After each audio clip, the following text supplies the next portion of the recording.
What's up, Tiger Nation? Steve Leslie, YSNLive.com. Tuesday night, Springfield night at the Tigers table. Cannot thank Melissa, Tiffany, and Debbie and Rob for all that they do for all of us at the YSN Corporation, and obviously being the home of the Springfield Tigers every Tuesday at 7 o'clock. Proud to be joined by the head ball coach, Sean Guerriero. Coach, thanks for joining us. Oh, no problem. Another week, Another week. I can't believe, week 3. Oh, it's flying. Does it go fast for a coach? Or are you pretty much honed into routines and those types of things? It does seem like it's going fast. For this to be already week 3, it does go fast. So this is something that you put all this work and preparation into it during the off season, and then it just flies by. So for our kids, you kind of every once in a while got to take a breath and try to enjoy it a little bit. Just as the year goes on, but to be week 3 right now and you think about everything we've done, it's flying right now. Well, let's jump in. Week 2, Brookfield, you win the game 42-7. I remember talking to you the week of that game. We talked third down conversions. We talked doing things and working on the things that you guys did. Very obvious that, number one, it was a good week of practice, obviously. But, Sean, the thing that impressed me, the run game got going, and then the pass game really got going off of that. That's a key. Those are some of the things that we did talk about. When you said that, I actually looked at our third down, percentage. It was 77%. I was going to say over 60 would have been a guess of mine. How nice is that? And I talked with Tyler. Thought the offensive line really kind of dominated the game. And I thought they were pretty good in week 1 against South Range run game. I thought the pass protection was really good. When you watched it, was the protection there passing the football? It was good, and at times we got to try to get the ball out quick. But again, when the run game goes, it opens up the play action. On a couple of times we try to take a couple shots with Dylan going down the field. So when you see that and you're able to establish that run, those guys just get closer and closer as the game moves on, and we're going to get our one-on-one opportunities. With that too, I thought Colton had a great game for us. I think we had 9 people touch the football. I was going to say, because I would say at least 8 that your running backs, I love watching them run the football. And you know what? Shout out to those guys that block for them at fullback, the Kuboffs and those type of guys that go to the wing and know they're not getting the football, but what they do, you're running that counter play. The blocking was up front, like I said, those 5 guys, and you got to throw Jake O'Donnell on that. I was happy for him because you talk about it. Passes. He caught 3 passes for us. I think 2 of them were on third down that were big plays for us. But Wyatt right now is a key for our offense. He does a phenomenal job of kicking out and kind of doing all that dirty work that you just talked about. You don't get, he's not going to carry the ball or get a ton of carries. But for him, those 3 between Dante and Kaysen. Those guys do a great job, for us, and that's something.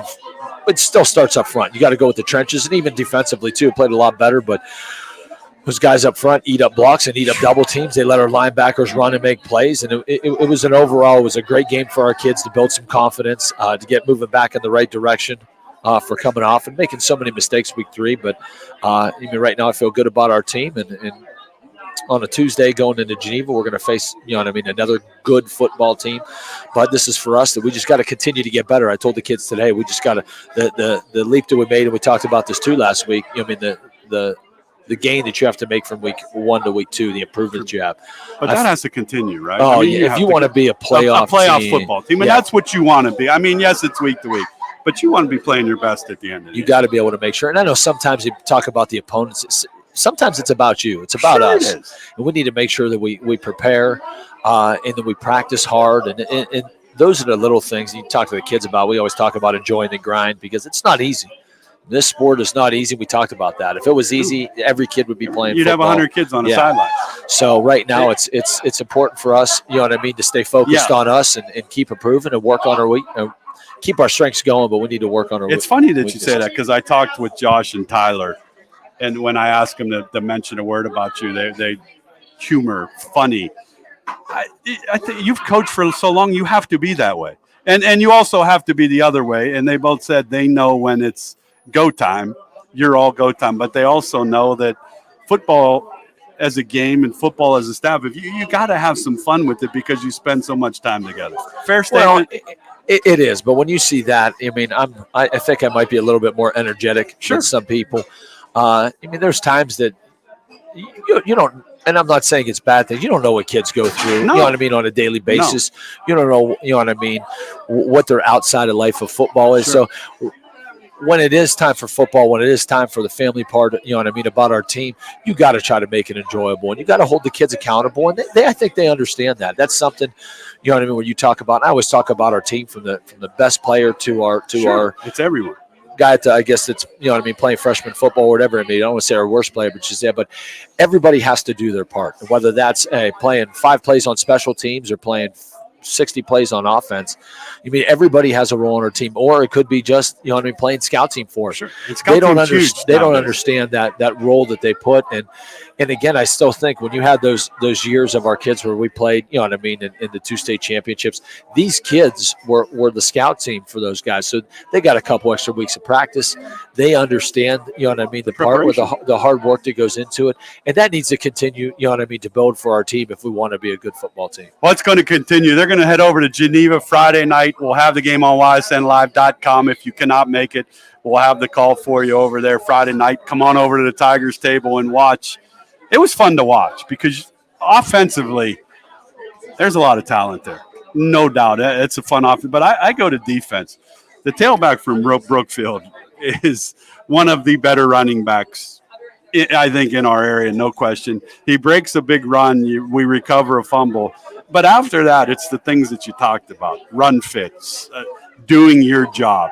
The young man that filled in for Appel at corner, I thought had a fantastic game. Carson had a good game. Carson had a great game. Very good game. I remember talking to you before the game. He's going to be new, but he's got to get out and hold the edge. And I can remember 2 or 3 calls calling it where he was there and was able to push him out of bounds and not turn that up.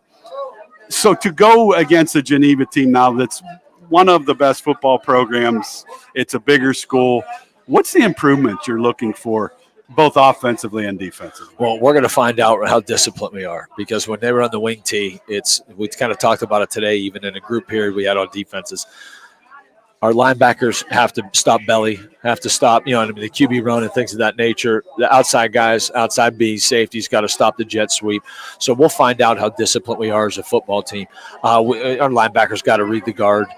We have to be, you know what I mean, gap sound there. And the kids just got to make sure they don't try to do too much, because when next thing you know, when our linebacker's trying to make that jet sweep, the next thing you know, Belly's going to, you know what I mean, gash us. And Geneva's good enough where they do what they do. They're going to get 3 yards, 4 yards, 5 yards, 3 yards, 4. And that was kind of, I mean, just watching the Struthers film, they kicked off to him. Geneva had a 6-minute drive. Right. Struthers is Belly's their play. Oh, yeah. I mean, if you don't stop that, it's Belly jet a rough night for defense. Or what they're going to run. But if they could run that, they'd run it all night long. And that's something they want to eat the clock. But then even going with Struthers, they had a 3 and out. They had another 6-minute drive. Next thing you know, it happened to us even in the South Range. Yeah, South Range game. They had you the look ball. Up, it's 12-14 nothing, and you've had the ball for 3 plays. 3 plays, and it's not. So we talked about. I mean, our offense could be our best defense right now. So we need to make sure that, again, third downs are going to be big for us. Making sure we convert it. We got to get first downs, and we have to put points on the board. Hopefully, with the depth that we have, we can kind of wear them out. I'm kind of hoping for that, because they're big up front. They got 200-300-pound tackles. They eat up, they eat up a lot of space, and they end up, you know what I mean, being a very ball control. It's going to be a little warmer, so maybe that's a good thing. Well, I hope so. We'll see. Hopefully we can wear them out a little bit. But no, you know what? From all of us at YSN, wish you the best of luck Friday night. Fans, we'll have it on for you, YSN, if you can't make it over. You're excited for this contest, I could tell. Well, we talked about it just on Monday. We talked about this being another playoff. We're going to get on a bus. It's a playoff adventure. You talk about an hour and a half we'll be on the bus, but that's something that we need to make sure that we continue to do, because you can't just start that week 11 or week 12 or whatever it may be and act like you're ready. So this is a trip and we're going to get challenged. This will be another team that's a very good football team, that are very sound, they're very disciplined. They got a bend but don't break defense. I mean, they'll give up some yards, but they don't let people in the end zone. So hopefully our kids will be able to capitalize, off the things that we end up doing. And I just want to say I'm excited for our kids. We'll see how we respond. Too. Well, go get them. Have fun. I have one question that the fans want to know before I let you go. Ask Coach Guerriero about balloons. What do you want to know about balloons? So That's all the question is. Ask Coach Guerriero about. So this Ask was Sean about balloons. the story. Is sometimes we have people decorate our locker room. It's a great. We got a lot of great atmosphere, great kids. But then they'll put 500 balloons in the locker room. And you got to clean before a them game. No, not clean them up. But what do you think kids do with balloons? So they're stepping on them and they're popping them. So I try not. I'm not a big balloon guy on Friday nights. I can respect that. I can respect that. Right from the head ball coach's mouth. So, Best of luck Friday night. Hey, thanks so much. Appreciate Steve. you. We'll talk Appreciate you again having next me week. again. Sounds Alrighty. good.